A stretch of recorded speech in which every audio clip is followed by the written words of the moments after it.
When I opened my eyes, do you know whose face I saw? Hey guys, welcome back to my channel. My name is Tata Fox and this is a Tata Fox Express train. Darling. That nigga's face. That guy. Let's call him Charles. When I open my eyes, get it, guy. Charles is at the window like, seriously? Seriously, Tata?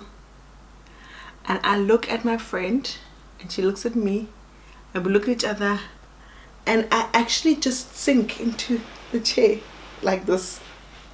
And I close my eyes and I pretend like I didn't see you. I can't see you with my eyes closed. You can't see this? I literally pretend like I'm out there. And I hear him swearing and closing his car door and driving off and going into his house. Girl. That is another sign that that should have been another sign that I'm not well, I'm psycho, and I need help. But nope, that didn't stop there. If you thought I had reached the height of my embarrassment and psychoness, you were wrong. You are wrong. I had more. I could have done extra bit more to just show how psycho I am. So after that, I apologize. Now I'm apologizing even though he's the one who left me at the club, but because I'm embarrassed and he caught me in a very compromising situation, a very stalk, because if he had gone into the house before he saw me, so the plan was if he had gone in without seeing me and I saw him, because we were parked around the corner looking, if he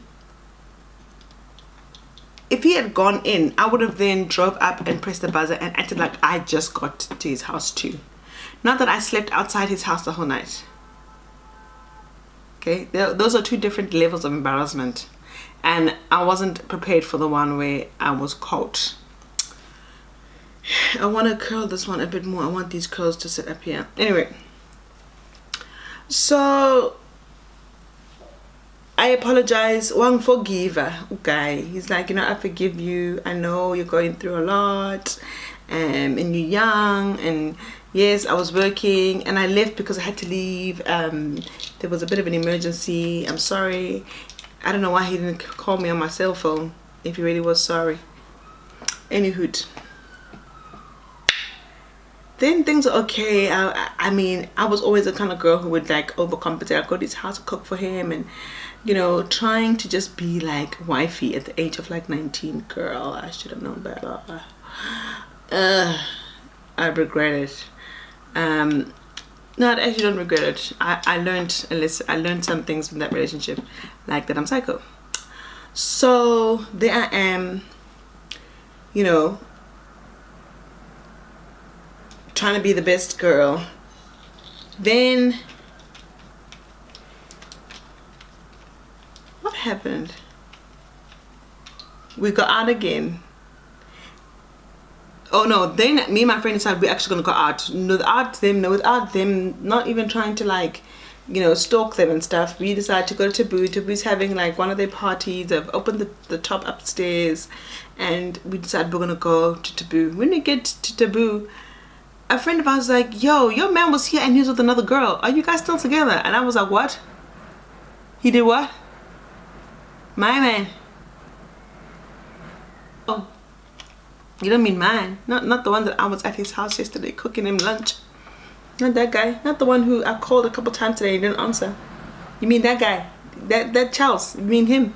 Charles who lives in Roodepoort. You mean that guy? She's like, yo, man, was here with another girl and they just left. Yo, my psycho bitch went into instant overdrive. You see that? Forgive me for sleeping outside your house. That one, that girl was back. I was back. I jumped into the car. I was like, let's go and get this nigga again. Let's go get him again. We jumped into the car. Drive. Get to his house. We know he's home. He doesn't know that we know that he was there. Huh? He doesn't know that we know he was at Taboo. We know we are a step ahead of him now. We call, he doesn't answer because we can't get into the gate. He needs to open. So then my friend's like, yo dude, we get to the house, we're trying to call his number, we're trying to call him, he's not answering. Okay, we're like, what are we gonna do? We're like, fuck it, let's call all the houses in the unit. Okay, so like, you know how you press house number 1, house number 2, house option 1, option 2, option 3, option 4, until somebody decides to open up the gate because we've annoyed them so many times. Good shot. There we are, pressing all the numbers. That's how we dialed, literally. Eventually somebody opened the gate for us. We get there, we drive into the complex, we go and we park. It's outside his house. Gang gang. Sound effects on steroids, yo. This is how we drove. We get to his house. Obviously he doesn't know that we're there. He doesn't know that it's us. He could be his friend. Charles is like, probably, oh, his car's there. So we look in the garage, the car is there. Now we know he's locked inside the house. Now he's not gonna open it up for us. So my friend, I said to her, dude, you're gonna have to just do what you need to do. So I'm like to my friend, you need to do what you need to do. You gotta do what you got to do. And she's like, all right, boo, I got you. And she was shorter than me, but we're both feet, nearly feet. I was skinny, I was active, yo. I was too legit to quit. Okay, I could have run over, jumped over a whole lot of things, but she was smaller than me. So I said to her, you better jump over this wall. Jump over this wall, because he's not gonna open the door when he hears it's us. So jump over this wall and go to his bedroom window. So she's like, actually yes. She jumps over the window, she jumps over the wall. She goes to the bedroom window. He knocks on the window. As she's knocking on the bedroom window, I decided, fuck that. Why am I letting her do it alone? I don't want to jump over too. I jump over. Canada.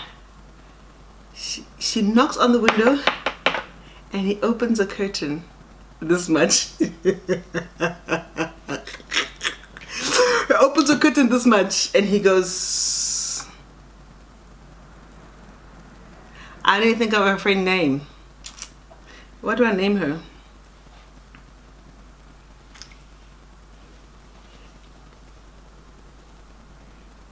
He goes, Ntabi. And she goes, Charles.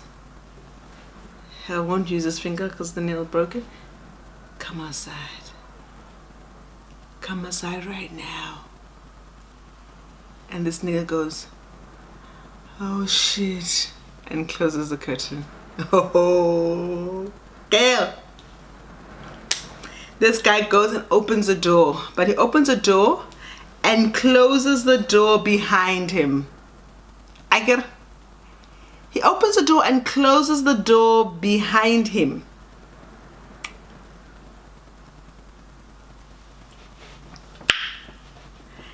As we're standing there and you almost said his real name, Charles, what? We were at Taboo and Tabby saying, now, as we're talking like this, we suspect there's a girl in the bedroom, but we can't budge through because he's standing right there. And at that time, I'm heartbroken.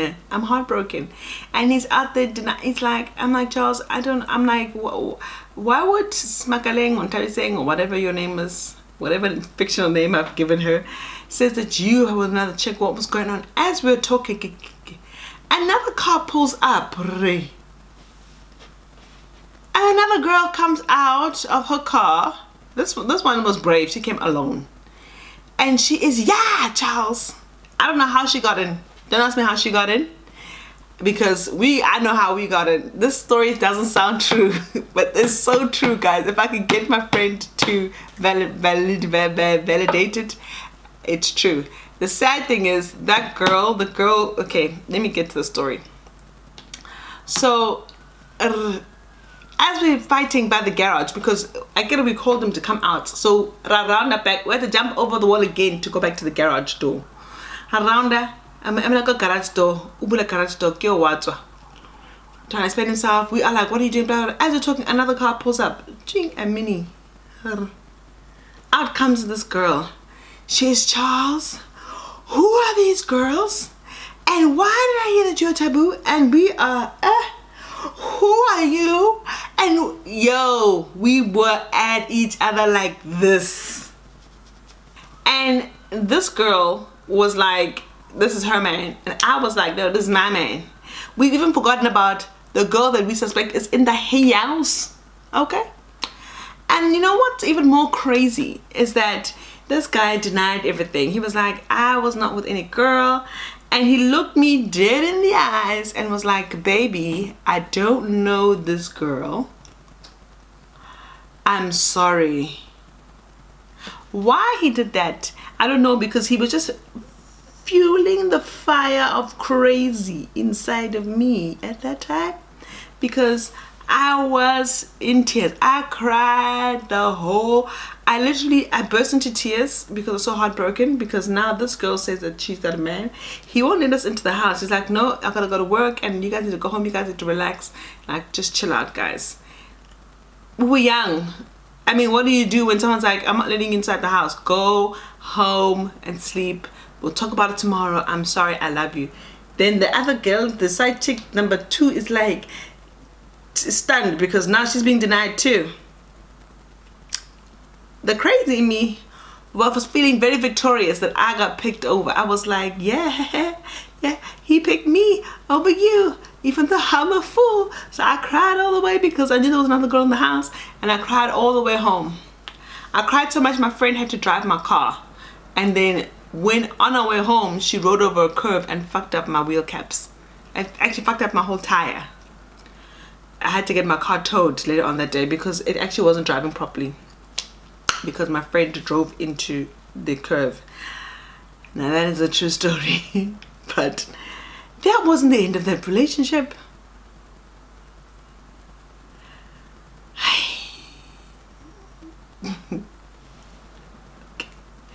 So I'm a forgiver. I had no evidence that there was a girl inside the house. This guy, he never called me that afternoon. I think he also was just fed up. He probably knew, it's either he was really liked me but didn't know what to do and is a serial liar and cheater, or he knew that I was the most psycho out of us 2 girls and was like, I'm gonna make the craziest one feel better so she can go home. Because when I went home, he never called me to make me feel better. He never called me to check if I'm okay. He just went home. I mean, I just went home. He just moved on with his life. Okay. Then things started to go downhill. We started to talk late. He started to stop answering my phone calls at all. Like, at all. Eventually, we would go out and I would intentionally want to go to places I knew he was going to be at because I needed closure. Because the last time I saw him, he was apologizing to me, telling me that I am the girl and denying other girls. And then now he's not answering my phone calls, not trying to talk to me. So now I'm going into psycho overdrive because I need the closure. I'm going to places where I think he's going to be. He's not there. He's either not there, or when he's there, he's actually not talking to me at all. Then I would go into this crazy psycho thing of like trying to pretend to be happy. I would literally be at like the bar with my friend and I'd be, can you see me? Let's have shots. Let's dance. Inside, I am dead. I'm dead inside. I'm dying.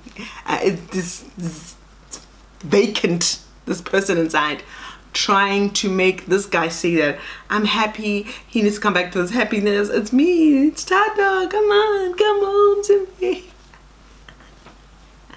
Please, I love you. That's basically what I was doing. Okay. That didn't work. Then I tried to call him to try and like get him to please answer the phone so that I can talk to him. I need closure. I need closure. I need you to tell me it's over. Don't do this to me. Like, don't, like, I'm the kind of person that don't ignore me when I need to talk to you. So I started calling him, not answering. Calling him private number, not answering. Calling him on other landlines, not answering. Like, I would take my colleagues' work, because eventually at some point I started working, because I took a gap year after high school. So 19 I started to work in my gap year, and I worked at a communications company, and I would ask my colleagues to use their phone to call him, and he would answer. But as soon as he would hear silence, he would hang up, because I think he knew that it was me. I was crazy. Okay, we've established that. Okay. Then I'm ruining all the story times I could have, because I'm like putting all this one person story in one story. Then the one day I've had enough, and I knew that I needed to do something grand, something big that was going to stop me from going back after this person. I needed something big. I needed to either just go out with a big bow. Look at this hair, yo. Look at this hair. Just saying. I needed to have something. I needed to blow the shit up. I needed to do something crazy. So what I did was, the one day I'm sitting at work, tapping away my laptop. I tried to call him in the morning. He never answered. I tried to call him at lunchtime. Didn't answer. I spoke to my friend. Girl, have you spoken? Have you heard from him? No, I haven't heard from him. Have you heard from his friends? No. Like, okay, nothing.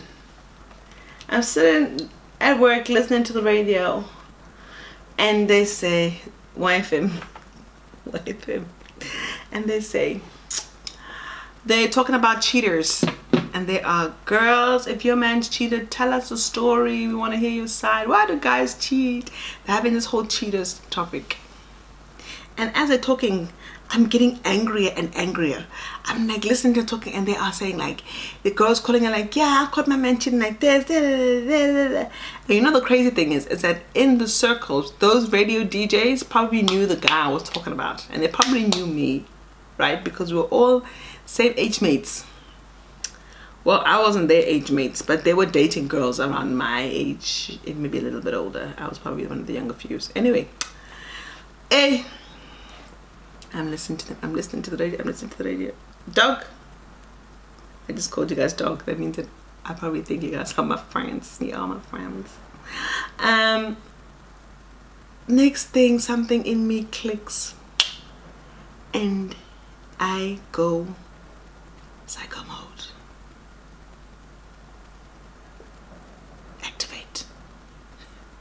Activate psycho mode. And I think, fuck this shit. I'm calling the radio station right now. And I pick up the phone, and I call YFM live. I call YFM live.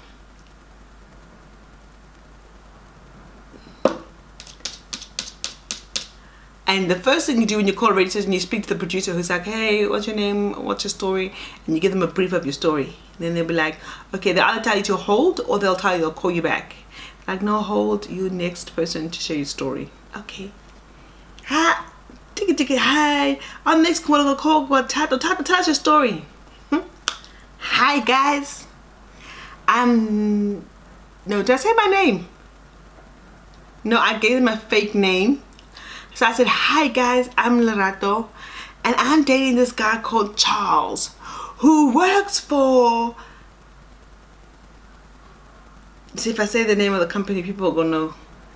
People who know me are gonna know. A lot of people know I embarrassed myself too many times.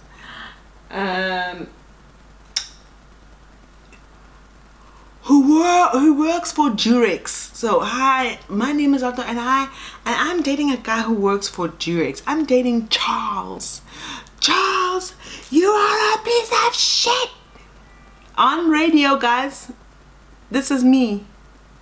Charles, you are a piece of shit. He is a cheater. He cheated on me at Taboo. He cheated on me with other girls. He cheated on me. Like, whoa, I laid into him, and they were finished. They were laughing so hard on the radio. They were like, Tat. Well, they didn't call me Tat, they called me Lerato. Lerato, oh my God. This guy is in so much trouble, Charles. Wherever you're at, know that you are a wanted man. You are wanted, dead or alive. More dead than anything. And I was like, yeah. So I just want to tell all the girls out there in Johannesburg to stay away from this guy, because he's a dirty dog. And I hang up the phone.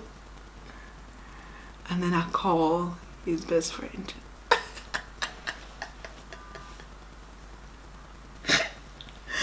I call his best friend and I say, oh my God. Dude, did you hear there was a girl on the radio talking about your best friend, Charles? Did you hear that? And he's like, no way. And I was like, they were talking about your friend Charles on radio. And they exposed him. And they said he's a dirty dog. And his best friend's like, really? And I was like, yeah. And he is in shit. Everybody knows his name and they know what he's been doing. And I just wanted to let him know that it's over, because I heard this girl on the radio and I also want nothing to do with him. Goodbye. And I hung up. It was me. The whole thing. The whole time. I did it. I was crazy. And that, my dear, will tell you how absolutely crazy I am. So if you are trying to doubt yourself and you think that you don't have a bit of crazy in you, everybody's got a bit of crazy, but I'm telling you now, my crazy is peak. My crazy knows how to peak. Don't test me if you think that you are gonna peak, that you're gonna out crazy me. I will out crazy. I'm older now. I've learned my lessons. I've learned myself. I know what I can and what I cannot do, and I know my triggers. And definitely, I do not go in places that I know are going to trigger me to go bananas in pajamas. No. If I'm going to go bananas in pajamas, it's not for me. It's not for me, sorry. I have some psycho in me. My husband has not triggered the psycho. I think it's difficult now to trigger the psycho because I can see myself going into the psycho. And when I start to go into it, I start to rein myself in. And I start to like, you're going to go psycho. This is going to make you go psycho. Don't do it. So I've learned those kind of steps to stop myself from going into psycho mode. But I can if I want to. That is the moral of the story. I hope you guys enjoyed watching this video. I hope you guys enjoyed my story time. I hope you guys enjoyed seeing me. I would love to share my daughter. I'm waiting for Scott to have some free time so we can film our birth story, or rather film our get to know her, introducing little Miss May. Her name's not May. So I'm just waiting for Scott to have some time for us so that we can introduce you guys and film our get to know story. But in the interim, I hope you guys enjoy watching this video. My name is The Fox and you guys are the bomb.com.